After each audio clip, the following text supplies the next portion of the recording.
ቤተሰብ እንዴት ናችሁ? ደህና ናችሁ? እኔ በጣም ደህና ነኝ፣ እግዚአብሔር ይመስገን። እህታችኋን ደልደል ብዬ ነው ማወራችሁ ማለት ነው። ቅድም የሚገርማችሁ ከእናንተ ጋር እዚህ ጋር ላወራ አልነበር። ከዛ እንውጣ ተብዬ ድጋሚ የወጣሁት። ከዛ ደግሞ የሆነ ቦታው ቪዲዮ አልሰራሁላችሁም።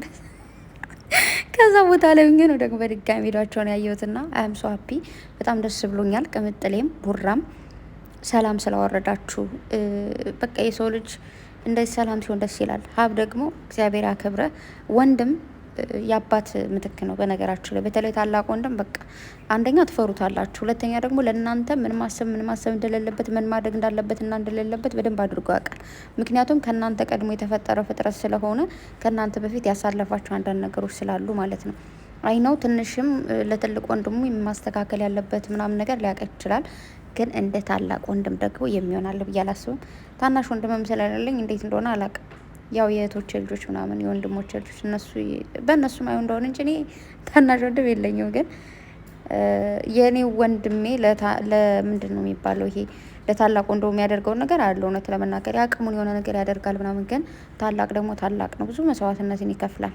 ደግሞ ግዴታችሁ ነው። ይህን ስትባሉ ደግሞ ታላቆች እንዳትንቦላቀቁብን፣ ግዴታችሁ ነው እንዴ ምንድን ነው ትላላችሁ? እና ለማንኛውም እልል በሉ። እኔ ለማለት አልችልም። አሁን ሰዎችን አስተኝቼ ነው ትልልቆቹን፣ ልጆቹ ገና ናቸው እና አሁን ልልልል ምናምን ብል ይነሳሉ። ደግሞ ምን ተፈጠረ ብለው ማለት ነው። እና ውጥር ውጥር ባትል ውጥር ብላ ቅምጥሌ ሸራ አላደረገችም የእኔው ጥርጥሮች እውነትም ውጥር ውጥር ብቻ። ለማንኛውም እዚህ ጋር ምን ተማራችሁ? በመጀመሪያ እኔ ጥያቄ ዛሬ ጨረቃዎች በዚህ ቀን ሰላም ወርዷል፣ እግዚአብሔር ይመስገንና ብዙዎቻችሁ ምን ተማራችሁ ነው። አንዳንዴ በሰው ህይወት በሁለት ሰዎች ህይወት መሀል እነዛ ሁለት ሰዎች ግን አንድ ናቸው። ባልና ሚስት ከአንድ ወንዝ ይቀዳል ይባላል።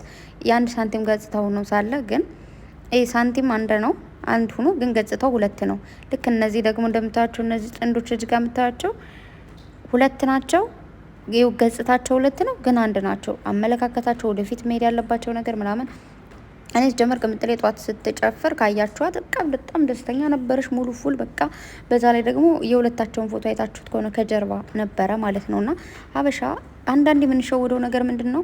እኔ በደንብ ስለማቅ ነው፣ የኔ የራሴን ጸባይ ስለማቀው ነው። ሰው የምሩን ቢጣላ ምንድን ነው ፎቶ አንድ ፎቶ ከቤት የሆነ ጸብ እንኳን ተፈጥሮ ፎታቸውን አይታችሁት ከሆነ ካለበት ቦታ ወዳለበት ቦታ ካለበት ወይኔ አማርኛ ከነበረበት ቦታ ወደ ሌላ ቦታ እንኳን አይቀየር፣ እዛው ካለችው ቦታ ነው የሚሆነው። ገባችሁ አይደለ? እንጂ ቢጣላ እኔ የምር አንዳንዴ እንኳን አምርሬ የምር ስጣላ አንድ ፎቶ እንኳን የለኝም። እየደለትኩ እንደሆነ እኮ አፈርኩ። እዚህ ፎቶ የሆነ ነገር ነበረኝ የቤቱ። ተውኝ እስኪ፣ ትደልታላችሁ። እግዚአብሔርን አትዋሹ። እኔ እንዳትዋሹ፣ ዝም ብላችሁ ስትጣለውን አትደልቱ። እኔ ድልትልት አንድ ፎቶ አላስቀርም። እንዲህ ፍልግልግ አድርጌ አፋልጌ ድልትልት ነው የማደርገው። ያ ነው የሚገርማችሁ። የስልክ ቁጥር የምታደርጉት ስም አላል፣ እሱን ሁሉ ቀይር ወይ ወጣሪ ወይ። እና ሀበሻ ሲጣላ እንደዛ አይደለም። ካሜራው ይዛ አይመጡም፣ አይገናኙ ምናምን ነገር። በሄደበት አትሄድም፣ በሄደችበት አይሄድም የምር ቢጣሉ። ስለዚህ ስለ ሁሉም ነገር እግዚአብሔር ይመስገን። ብቻ በዚሁ አጋጣሚ በዚህ መሀል በነበረው ጊዜ ምናልባት አንዳችሁን ወግኜ ወደ አንዳችሁ ጮሄባችሁ ከሆነ፣ አንዳችሁን ወድጄ አንዳችሁን አበሳጭቻችሁ ከሆነ እጅግ በጣም ይቅርታ። ያው አንዳንዴ ባየሁት ልክ ነው የምፈርደው፣ ወይ ደግሞ ባየነው ልክ ነው የምንፈርደው። እና ባሳለፍናቸው በእነዚህ ቀናቶች ያስቀየምኳችሁ፣ ያስከፋዋችሁ ሁላችሁም፣ ፍፄም፣ ሄኖክም፣ ቤኪ፣ ቅምጥሌ፣ ቡራ ሁላችሁም እጅግ በጣም ይቅርታ። እንግዲህ ለሚያልፍ ቀን የማያልፍ ቃላት ትናገር ይባላል እና ምናልባት ጫና ያደረግኩት ሄናን ነበር የሆነ ታይም ላይ። እንደውም እንትን አላልኩትም፣ ብዙ አልተጫንኩትም። ያው ግን የሆነ ታይም ላይ ተናግሬዋለሁ እና ይቅርታ የኔ ወንድም፣ የኔ ቀብራራ ይቅርታ የምር።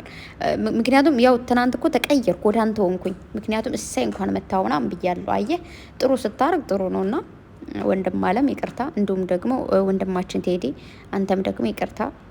ያው እንቅልፈን አልተኛ ምግብ ጠግብ አልበላ ምናምን ብዬ ተናገር ያለውና ይቅርታ የኔ ወንድም። እውነት መጀመሪያ እኮ ልናገር አቅም አጥቼ ነበር። ገብተዋል። ግን በጨረቃዎች የመጣብኝ በማይመጣ ነገር። ያው በፊትም እኮ በጨረቃዎች የመጣብኝ ግን ምንም ልናገር አቅም አጣው ታውቃለህ። የሆነ ምስኪን ነገርነት ታሳዝናለህ። ቲክታክን ገብቼ ሳየው በደካማ ጎን የመጣ የቤተ ክርስቲያን እንትን ነው ምናምን እና ምንም ልናገር አልቻልኩም። ግን ያን ቀን ግን የሆነ ብሩኬ እዛ እንደዛ ቤት ሆኖ ምናምን ነገር የሆነ ነገር አናደደኝ ታውቃለህ። ከዛ ትንሽ ነው ነክታ ያደረግኩ እና ብቻ ለዛም ቢሆን ትንሽም ቢሆን ገረፍ ስላደረግኩ ይቅርታው እንደማለም። እንዲሁም ደግሞ ብዙዎቻችሁ አስቀያሚ ቃልም እየተናገራችሁት ያላችሁና ፕሊስ በእናታችሁ ተውት ልጁን። ጀስት በቃ እንደማንም ነው የሚሰራውና አትሳደው። ስድብ የሆነ የሚያስጠላ ነገር ማለት ደስ አይልም። በቃ ማንንም ሰው ካልፈለጋችሁት አንፎሎ አድርጋችሁ ብሎክ አድርጋችሁ መሰናበት ነው እንጂ በነገራችሁ ላይ እግዚአብሔርን በኮሜንት የምንሳደቡ ስድብ ማለት ነው ያን ሰው በጣም ነው የሚሰብረው። ስለዚህ ለሰው ልጅ መሰበር ምክንያት አንሆን። ለምንናገረው ንግግርም ጥንቃቄ ብናደርግ ብዬ አስባለሁና እንዲሁም ደግሞ ለወደፊቱ መማር ያለብን ወይ ደግሞ ማስጠነቀቃችሁ ምንድን ነው፣ ከብሩኬ በላይ ለቅምጥሌ አናስብም፣ ከቅምጥሌ በላይ ደግሞ ለብሩኬ አናስብም ማለት ሁለታቸው ይተሳሰባሉ። አንዳቸው ለአንዳቸው በደንብ ነው የሚተዋወቁት። አንዳቸው ለአንዳቸው ደራሽ ናቸው። እንዴት መሰላችሁ? አሁን እዚህ ቤት እኔ ያለው እዚህ አሰሬ እናን ያለን እንዲሁም ልጆች አለን ምናምን እህቴ አይደለም የምትደርስልኝ እዚህ ጋር እንቅፋት ድፍት ቢያደርገኝ ብዙ ጊዜ ታመም ያውቃለሁ። በዛ ህመም ታይም ላይ የደረሱልኝ እነሱ ናቸው። ገባችሁ አይደል? እንዴት አድርጌ ልንገራችሁ? ማንም ሰው በቃ ካላችሁበት ከምትኖሩት ሰው ጋር ተጣጥማችሁ ኑሩ። እንዲሁም ደግሞ የምትከተሏቸው ሰዎችንም የሆነ ጊዜ የሆነ ነገር ሲፈጠር ጥራችሁ ለመሮጥ ወይ ደግሞ ልተቿቸው ልትለያዩቸው ሳይሆን ሁለታቸውን አይዟችሁ እንደዚህማ እንደዚህ አይደረግም ብላችሁ ተቆጥታችሁ ማሳለፍ ነውና ሁለታቸው አንዳቸው ቢወድቁ አንዳቸው የሚያነሷቸው እርስ በርሳቸው ናቸው የሚደጋገፉት ማለት ነው። ምናልባት ቅምጥሌ እናቷ ቤት ብትሆን ወይ ብሩኬ ደግሞ ከእናቱ ቤት ቢሆን ሁለታቸውም ያው ልክ እንደኛ አይዞሽ ወይ ደግሞ አይዞ ብለው ከመነጋገር ውጭ ላይደርስላት ይችላልና ከአጠገብ ያለን ሰው ባናባር ባይ ነኝ። ምናልባት የሁላችን የኔም ሆነ የእናንተ ጥፋት ብዬ የማስበው እንደዚህ አይነት ነገር ስትፈጠር በአጠገብ ያለን ሰው ሁሉ ነው ጥርግ የምናደርገውና እነዚህ ልጆች በጣም ብዙ ወዳጅን ያጣሉ ማለት ወዳጅን እያሳጣናቸው እንደሆነ ነው እኔ የሚሰማኝን ነው የምነግራችሁ። ሁላችንም አለ አይደለ የሆነ አሁን ለምሳሌ ከኔ ጋር የሆነ ጓደኛ አለች ግን የሆነ ነገር ሲፈጠር የምንሰድባት ከሆነ ወይ ደግሞ እኔ የሆነ ሰው ጓደኛ ሆኜ እዛ ሰው ጓደኛ የሆነ ነገር ሲፈጠር በዛ በኩል ያሉ ሰዎች የሚሰድቡኝ ከሆነ እኔ እዛ ሰው ጋር መሆን አልፈልግም። ስለዚህ ልጆቹን ሰው ባናሳጣቸው በይነ ሲቀጥል ጨረቃዎች ደግሞ ከዚህ መማር ያለባቸው ብዬ የማስበው ከአሁኑ ስራ ላይ ምናልባት አይ ነው ሰብስክራይብ አግኝታችኋል 250 ኬ 300 ኬ የገባችሁት እንደዚህ ተሰድባችሁም ተረግጣችሁም ከተተችታችሁም ብዙ ነገር ተብላችሁ ውጤታማ ሆናችኋል። በዛ በጣም ደስ ብሎኛል። ነገር ግን ለቀጣይ ምንድነው ማድረግ ያለባችሁ? ከመጀመሪያው እስከ መጨረሻው በየት በኩል ማለት መጀመሪያው እስከ መጨረሻው እንዴት መሄድ እንዳለባችሁ መሀል ላይ የሆነ ሰው ስላወራ ያን ሀሳብ ይዛችሁ መምጣት ወይ ደግሞ መሀል ላይ እናንተ ጋር ያሉ ሰዎች ደግሞ የሆነ ነገር ስላሉ የዛን ሀሳብ ይዛችሁ መምጣት ሳይሆን የራሳችሁ የነደፋችሁትን ንድፍ ሀሳብ ይዛችሁ መጣችሁ ከጨረሳችሁ በኋላ ከእንደገና መጨረሻ ላይ የምታደርጉትን ነገር ማድረግ እንዳለባችሁ ነው የሚሰማኝ። አይ ነው ምናልባት ከእናንተ ጋር ስለሚመጡ ከእናንተ ቻናል ስለሚመጡ እናንተም ደግሞ የግድ ከነሱ ቻናል መገኘት ስላለባችሁ እንደሆነ የምትሄዱት አውቃለሁ። እሱ ጠፍቶኝ አይደለም ግን የሆነ አንዳንዴ ውስብስብ የሚል ነገር ስላለው የሆነ ጊዜ የሆነ ፓርት ላይ አሪፍ መጣችሁ፣ ከዛ ተወሳሰበ፣ ከዛ አሪፍ መጣችሁ፣ ከዛ ደግሞ ተወሳስቦ ነበረ። ነገር ግን እንግዲህ እንዳያችሁት ወንድም አለም ሀብዬ ድርስ አለና እንደዚህ ሰላሙን ፍጥር አደረገው። በነገራችሁ ላይ አብን በጣም ነው የምወደው፣ በጣም ነው ማከብረው። ወይኔ ጉዴ ለምን እንደሆነ አላውቅም።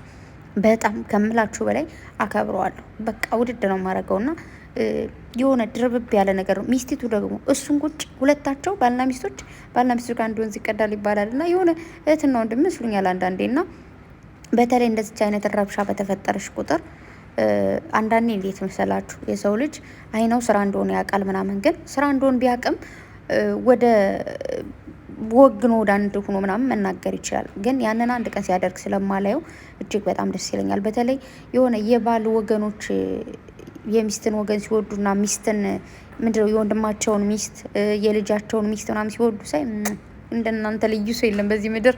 ምክንያቱም በጣም ብዙ ጊዜ የወንድም የባል ዘመዶች ምናምን ተብሎ ነው የሚመረረውና እዚህ ጋር ግን እያየሁት ያለው ቅድም ራሱ ካያችሁት እንዴት አድርጎ ሲያት እንደነበረ እንደዚህ ብሩክ ተነስ እያሉ ቅምጥሌ እንደዚህ ተቀምጣ ምናምን ብቻ ወንድም አለም እግዚአብሔር ያክብረ። ቅምጥሌ ያው አንተ ባትመጣ ኑሮ ቤቴን ሸካክፌ ልወጣ ነበር እያለች ነበርና ያው እንግዲህ በጣም ብዙዎቻችሁ ተለያዩ ብላችሁ ደስ ያላችሁም ምንም ደስ የሚባል ነገር የለም። ለሰከንድም ቢሆን እንኳን ደስ አላችሁ። አሁን ግን ደስታችሁ ከሽፏል። እንዲሁም ደግሞ ወደ ጉድ የፈላ እሳይ ጥሩ አደረገ እያላችሁ ትናንት በስለትም የነበራችሁ ነበራችሁ። ያው እውነት ለመናገር የሆነ ዛሬም እንዳያችሁኝ ቢዚ ነበርኩኝ። በቢዚ ማሉኝ ያችን ቪዲዮ የሰራውላችሁ ቅድና በጣም እየሳክ ነበረ። ቅዱስ ገብርኤል አባቴ እናቴ ማርያም ምናምን ይቅርታ አድርጉልኝና ስዕል አድኖን ወይ ደግሞ መልአኮችን የምንጠቀመው ለመልካም ነገር እንጂ ለመጥፎ ነገር አይደለም። ለመጥፎ ነገር እንደው እመቤቴ እንደዚህ ታድርግ ምናምን አይባልም። እመቤቴ ተጠብቀ፣ እመቤቴ ከክፉ ነገር ታውጣ፣ እመቤቴ ያሰብከውን ታሳካለ። ቅዱስ ገብርኤል በሄድክበት ይከተለ፣ ጥላ ከለላ ይሆነ፣ ያሰብከውን ሁሉ ያሳካለ፣ በሄድክበት በመንገድ ሁሉ በቀኝ በግራ ይከተለ ተብሎ ይመረቃል እንጂ ለእርግማን አትጠቀሙ። ስርዓት ይኑራችሁ። ምን ያክል የሆነ ተንኮለኛ ነገር ናችሁ ልበል? እንደዛ አይባልም። ስራ እንደሆነ ታውቃላችሁ፣ አይነው ታውቃላችሁ። ግን ስራ እየሆነም እያወቅን እኮ ግዴታ እነሱም ያው ፐብሊክ ላይ ስለመጡ ለምን ሀሳብ ትሰጣላችሁ፣ ለምን እንዳላችሁ ማለት አይቻልም። መብታችሁ ነው። ፈለጋችሁትን ሀሳብ እንደዚህ ነው፣ ለምን እንደዚህ ያደረግሽ፣ ለምን እንደዚህ ያደረግሽ፣ እሱ መብታችሁ ነው። ግን እንደዚህ ያድርግህ፣ እንደዚህ ቅንጥስ ያድርግሽ ጠላታችን ቅንጥስ ብጥስ ይበል። እንዲሁም በድጋሚ ጨረቃዎቼ ቅዱስ ገብርኤል ሰላማችሁን ደግሞ ደጋግሞ ይስጥልኝ። ቅዱስ ገብርኤል አባቴ በድጋሚ ብሩኬ ከቅምጥሌ ቤት መጥቻለሁ፣ አብሬ መኖር ፈልጋለሁ እንዳለው እውነት ሆኖ ሁልጊዜም አብራችሁ ኑራችሁ ያሳየን፣ ሁልጊዜም ከፍታችሁን ያሳየን ቅዱስ ገብርኤል አባቴ የምወደው መልአክ እሱ ደግሞ ያደርግልኛል። የምሬን ነው ምላችሁና የኔ ውዶች ሁሌም ቢሆን አንዳንዴ ምን ይባላል መሰላችሁ? ጠላቴን እጠብቀዋለሁ ወዳጅን አንተ ጠብቅልኝ ይባላል። ምክንያቱም ወዳጅን መጠበቅ ከባድ ስለሆነና ወዳጅ መስሎ ጠላትን ይጠብቅላችሁ። በዙሪያችሁ ያሉትን መጥፎ ነገር ለእናንተ እንዳያደርጉ ወይ ደግሞ የእናንተ መለያየት የሚያስቡትንም ደግሞ ልቦና ይስጣቸው ማለት ፈልጋለሁ። በተረፈ በዚሁ አጋጣሚ በጣም ብዙዎቻችሁ ለእነሱ ያላችሁ ፍቅር በጣም ጥልቅ ነውና ኑሩልን። እንደናንተ አይነት ሰዎችን ያብዛልን እና በጣም ደስ ብሎኛል ዛሬ። እልልል ነው እንጂ የሚባለው የምን እልልል ነው? እና እልልል በሉ። በጣም ደስ ብሎኛል። እንግዲህ ሀብ ወንድሜ ደግሞ የልብ ቅርጽና የምስጋና ምልክት አድርጎ ነው ሸር ያደረገው። እውነት ትለያለህ። አንዳንዴ እቀን አለው ማለት ነው። የሆነ አሁን ወንድሜ ካጠገቤ ሆኖ ቢቆጣኝ ምናምን በፊት እኮ ይቆጣኛል። እኔ የሚቆጣኝ ወንድሜ በምንም አይደለም። እጮህ ነበረ ልጅ እያለሁ። በስመ አብ ወልድ በጣም ነው ምጮኸው፣ በጣም ነው ምረብሸው። ቤቱ በአንድ እግሩ ነው የሚቆመው እና በዛ አጋጣሚ ይቆጣኛል። በቃ አርፈሽ ወደ ምናምን አትረብሽ ምናምን ይለኛል እና ያኔ በቃ አለቅሳለሁ። ወይ ነው ቀር ይላለሁ ምናምን እና በቃ ማኮርፈው ነገር ምናምን ለምን አሁንስ እንደው በቆነጠጠኝ ካጠገቤ ሆኖ ምናምን ብዬ አስባለሁኝ። እና ያው አንዳንዴ ቤተሰብ የሚቆጧቸው የራሳቸው የሆነ ባህሪ ይኖራቸዋል። እኔ በጣም ስለምረብሽ ነው ቤቱን ይበጠበጣል። እግዚአብሔርን በጣም እጮኋለሁ ምናምን።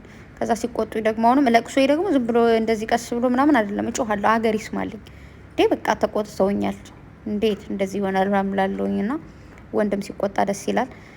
በዚህ በፊት ተናግሯል። እኔ እዚህ በኋላ አላቆላማምጣችሁም ቆጣችኋለሁ ብሎ ነበር። ተቆጥቶ በዚህ ልክ እንግዲህ ሰላምን አውርዷል። እንኳን ደስ አላችሁ። የምሬን ነው። በጣም ብዙዎቻችሁ ትናንት ራሱ ረሙ አይደክምሽም እንደ ምንድን ነው አንቺ ሁሌ ስራ ነው ስታይ አይደብርሽም እያላችሁ ነበራችሁ። ና አይደብረኝም። የምር እንኳን ቢፋለሙ ጨረቃዎች የምር ማለት ፋይት በቃ የምር ስሬስ ሊሆኑ አረ ውሸት ነው ስራ ነው የምለው፣ ስራ ነው እየተጫወቱ ነው የምል። የምር ፋይት እንኳን ቢያደርጉና እንዴት ይመስላችሁ? አንዳንዴ የሰው ልጅ የምናልኳችሁ ባለፈው እንደዚህ በጸብ ሰዓት የሚወራወሩትን ቃል አትያዙ፣ በፍቅር ሲሆኑ ብቻ የሚወራወሩትን ቃል ያዙ ብያችሁ ነበርና ቃል የሚባል ነገር አለ። ቃል ተግባር ነው አይደል? ቤተሰብ በቃል ነው ሁሉ ነገር የሚሆነው። መጀመሪያ ቃል ተናግራችሁ ነው ከዛ በኋላ እውነታው የሚከሰተውና ባልና ሚስቶችም እኮ መጀመሪያ ሲጋቡ ቃል ተቀያይረው ነው በቃ ከአንቺ እኔ አንቺ ማግባት ፈልጋለሁ አንተ እኔ ምናምን ተባብሎ ለረጅም ዓመት ተጠባብቀው ከዛ ምንድነው ሽምግልና ምናምን ቀለበት ምናምን ሰርግ ይባላል አይደል? ጨረቃዎች ደግሞ ከዚህ በፊት ጸብ ሲፈጠር ከጎናችን ሁኑ ብለው ነበርና ያን ቃል መቼም አልረሳውም። እኔ ደግሞ በቃ ሰገጤ እኔ ስግጥ ነው በቃ እኔ ማለት የሆነን ቃል የሆነ ሰው እንትን ካለኝ ያን ቃል ራሱ የሚያጥፈውም ስለማይመስለኝ ለዛ ነውና ብቻ አምሶ ሀፒ በጣም ደስ ብሎኛል። ቅምጥሌ ደግሞ በጣም አምሮብሻል የኔ ጽጌሬዳ። ቡራም አምሮብሃል እንዳይደብራችሁ፣ ሀብዬም አምሮብሃል። እና እንግዲህ ብቻ እንኳን ደስ አላችሁ ቤተሰብ። የምሬ ነው እግዚአብሔርን በጣም ደስ ብሎኛል። የሆነ ታውቃላችሁ አንዳንዴ የሆነ የሚደብራችሁ ነገር በተለይ ሰሞኑን በተፈጠረው በቤተክርስቲያን መሀል ምናምን ያያም ይደብራልና እባካችሁ ሁላችሁም ድምፁ ነው።